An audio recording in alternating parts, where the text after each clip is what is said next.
shakers again. 10, sometimes 12 at night, shoving in my pockets and hiding up my sleeves, and just smuggling them out of bars and diners and anywhere else I could find them. In the morning, wherever I woke up, I was always covered in salt. I was cured meat. I'd become beef jerky, and even as a small child, I knew that one day it would come to this. That Sunday, I could feel my head pounding before I even opened my eyes. I might have kept them shut all day if it hadn't been for the two men standing above my bed. "Alright, party boy," one of them said in a gruff voice. "Time to get up." I blinked a few times. I was very confused. I didn't know who either of them were or what the fuck they were doing in my apartment. They both had their shirts tucked in. The older one, the one who had the gruff voice, he had a low hairline that was just above his eyebrows and a drooping mustache that hung with his sagging jowls. He looked like a walrus. The younger one, he had slicked back hair and squared shoulders and perfect posture. He was smirking like he couldn't wait to show me how cocky he was. He looked like every cop that had ever given me a phone to. "Smells like criminal intent in here," he said, glaring at me. "What?" I said. "I was gonna ask you the same thing," he said, challenging me in a way that I did not understand. The older guy looked annoyed at both of us. "I'm Detective Brooks," he said, "and this is Detective Sykes. We're here to ask you a few questions. Do you need a warrant or something? How did you get in here?" I couldn't think of anything I'd done that would get me arrested. Stealing a few salt shakers was wrong. I didn't want to be right. "Your door was wide open, so we just came in. Just to make sure you were okay. We don't need a warrant to ask you a couple questions. We just want to talk." "Oh." I had my bedsheet pulled up my chin, and I was clenching it with both fists for some reason. Must have been those goddamn vampires again. "Why don't you sit up like a big boy and talk to us?" Sykes said. "No thanks, I'm very comfortable."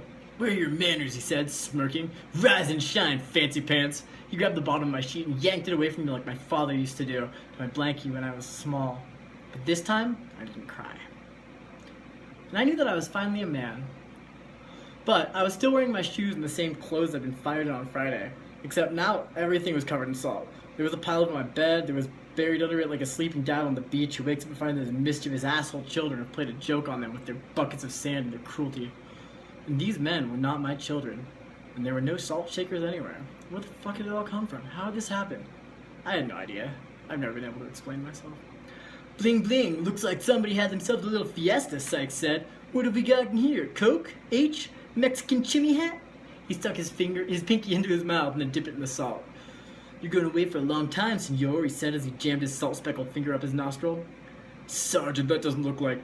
Brooks started to say, but Sykes was already starting. His eyes watered and he started coughing and sneezing in short, fast fits like a sick dog. He blew his nose into his hands and then he rushed to my bathroom, slamming the door behind him. The faucet turned on. It was on for a long time while he coughed and spit and cried. Brooks looked at me strange. "You sleep in salt?" "Sometimes." "Good for your back?" "It's alright." "You famous or something?" "Not really." He considered the possibilities and then decided that I was guilty of some undetermined perversion and shook his head. We both listened as Detective Sykes heaved and heaved into my sinks. I wish the guy in the apartment above me would just start fucking his guinea pig again just to give us something else to listen to. But he didn't. Those kind of wishes almost never come true. When the cocky prick finally came out of the bathroom, his face was raw and smeared and he had puffy eyes from all that crying. He looked like a burn victim. One who'd been through numerous successful surgeries but still wasn't fully healed. It's tough to recover after your face has been on fire. I looked at him pretty fucking bemused, but he wouldn't look at me back. "Now that you've cracked the case," I said, smiling at Sykes and his chafed red Rudolph nose, "I really would like to get back to sleep. I bid you both good morning." "It's 2 in the afternoon, Brooks said. "No shit."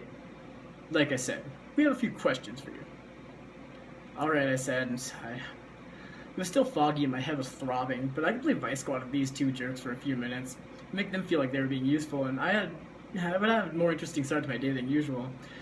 I just hoped I hadn't done anything stupid the night before. I didn't really remember anything illegal, but I didn't really remember anything.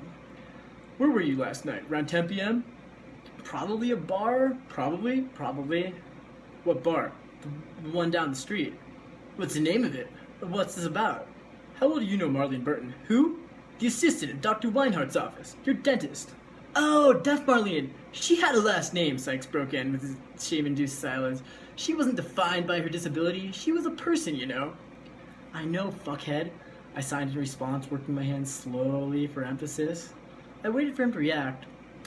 I wanted to slap that cockiness that was already creeping back into his blotchy running face. When it was clear that he had no idea, I'd called him a fuckhead in sign language. I said, "What about her?" "Marlene Burton was found dead last night." My dentist's name was Dr. Weinhardt, but I called him Doug. Now, Doug, he had episodes. He'd flip out and have to lie down and monitor his pulse and breathe slow and in rhythm like a pregnant woman, or else he'd faint, but he usually fainted anyway. He thought iced tea helped, so he kept a pitcher of it in the back of his office on a table beside his fainting couch. And he carried a monogram flask with him wherever he went. The monogram was DWI, Douglas Weinhardt the First. But DWI are the initials for driving while intoxicated. And it's a flask, but there's no alcohol, it's only iced tea, get it? And I don't even drive, I take the bus every day. That's funny, right? Jesus, Doug. He thought his episodes were being caused by a series of brutal attacks he'd suffered recently. This is how he explained it. Okay, about 3 months ago, I was getting off a bus downtown when sudden, pachoo! He smacked his hands against his ears. The big folding accordion door closed right on my head. There must have been a malfunction or something because it just went wham, wham, wham. He pressed the air around his head 3 times fast with his palms, spreading his fingers and holding his elbows high like some new wave dance that was so embarrassing no one even joked about it anymore. I kept swinging my head until I fell out into the street. When I woke up, there was a crowd standing around me, and a man was snapping his fingers in my face. The bus driver, he said he'd never seen anything like it. I couldn't stand up without falling down again. I had to ride home in the back of an ambulance. A few weeks later, different bus, different driver, it happened again. It's happened 6 more times since. I don't even call the ambulance anymore. I just crawl around till my equilibrium comes back. Christ, Doug, maybe you should see a doctor. I am a doctor, he said. It would have sounded smug if he hadn't just finished telling me a story about getting his head jackhammered by a bus door. It's hard to come off as even slightly superior when you're living in a Tom and Jerry episode. But Doug, he had a dental assistant named Marlene. My first appointment, I was reclined in the chair and Doug was gouging my teeth and gums with something he called a Sharpo. Just cleaning the back out of the gutters, he said, as the blood drained into the back of my throat. There was a bright light hovering above me, like the ones aliens and angels use to trick people to not running away, not...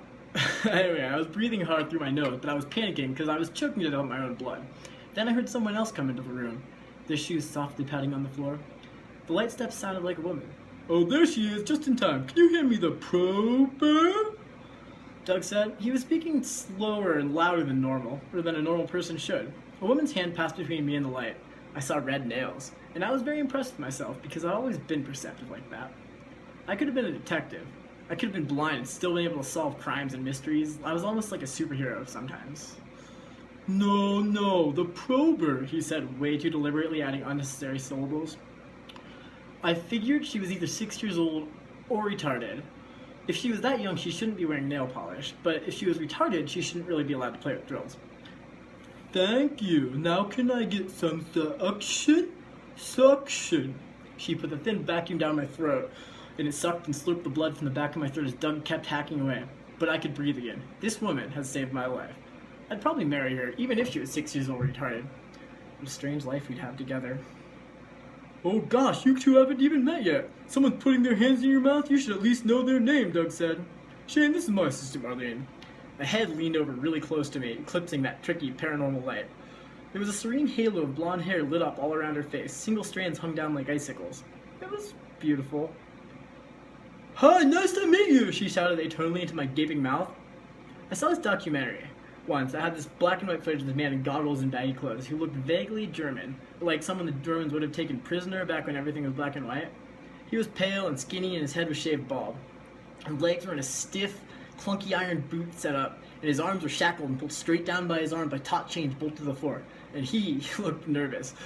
Then shit started flying all over the place. He was standing in a wind tunnel, and the force of the wind was blowing his baggy shirt and pants tight against his skinny little German body, and the fabric flapped and rippled behind him frantically as his arms shook in the shackles, but those iron ski boots, they kept him from blowing away. The goggles protected his eyes, his mouth was wide open, his lips were pulled back, exposing his teeth like one of those horses on a hillbilly postcard. He looked like he was screaming, but the only sound was that whir of turbines and that rushing of wind. That's where the footage ended, but I'm pretty sure his head got blown off. Or something. I think it was some kind of experiment. And that's how I felt. Like a vaguely German prisoner in leg irons and chains, whose scream could not be heard over the deaf girl wailing in my face. Soon my head would be gone too. Later, Marlene was putting the Sharpo in the prober and humming herself off key, and Doug leaned toward me and said, "She's deaf, you know." But he said under his breath, discreetly so she wouldn't hear. I spit more blood into the sink. Doug spent most of his time freaking out in the back of his office, so that's how I got to know deaf Marlene. I would never actually talk to a deaf person before, but I'd been swimming and gotten water in my ears, like lots of times, and felt